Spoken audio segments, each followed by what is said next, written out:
દિનેશભાઈ, જે દારૂનો મુદ્દો લઈને નીકળ્યા છો અને ગુજરાતમાં તમને ભારે સમર્થન મળી રહ્યું છે, શું કોંગ્રેસ આ મુદ્દાને પકડી રાખશે ખરો? ફક્ત દારૂ, જુગાર અને ડ્રગ્સની વાત નથી. સમગ્ર ગુજરાતની જનતાના જેટલા પણ પાયાના સવાલો છે, જેટલા પણ પ્રાણ પ્રશ્નો છે, એ ખેડૂતોના દેવા માફીનો પ્રશ્ન હોય, ખોટી માપણીનો પ્રશ્ન હોય, ખાલી પડેલા સરકારી પદોમાં ભરતીનો પ્રશ્ન હોય, ફિક્સ પગાર આઉટસોર્સિંગ કોન્ટ્રાક્ટમાં શોષણનો શિકાર બનેલા યુવાનોનો પ્રશ્ન હોય, બહેનોનો પ્રશ્ન હોય, ગુજરાતના આદિવાસી, દલિત, મુસ્લિમ, ઓબીસી આવા વંચિતોનો પ્રશ્ન હોય, આ તમામ પ્રશ્નોને વાચા આપવા માટે જન આક્રોશ રેલી અમારી નીકળી અને આજે વડનગરમાં પહોંચી.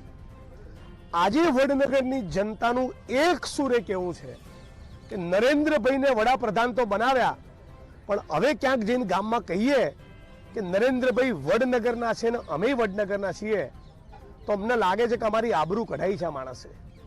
એટલું જુઠ્ઠું છડે ચોક દેશ અને દુનિયાની સામે આ માણસ બોલ્યો છે. મેં અહીંના લોકોને પૂછ્યું કે આખો દેશ તો રવા દો, તમારા વડનગરના ખેડૂતોના આવકમાં ડબલ વધારો થયો? મને એક ખેડૂત વડનગરમાં એવો મળ્યો નથી. વડનગરમાં કોઈ ઉદ્યોગો સ્થપાયા અને પ્રચંડ માત્રામાં લોકોને રોજગારી મળી? તો ના. વડનગર તાલુકામાં અસ્પૃશ્યતાની નાબૂદી થઈ? તો ના. વડનગર તાલુકો વ્યસન મુક્ત બન્યો? ના. વડનગરના એકે નાગરિકના ગજવામાં પેલા વિદેશી બેંકમાં પડેલા 15 લાખ આયા? ના.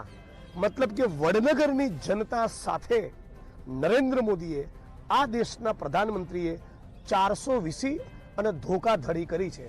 આવા 420 લોકોને વડનગર, ગુજરાત અને દેશની જનતા ઓળખી ચૂકી છે. ધન્યવાદ.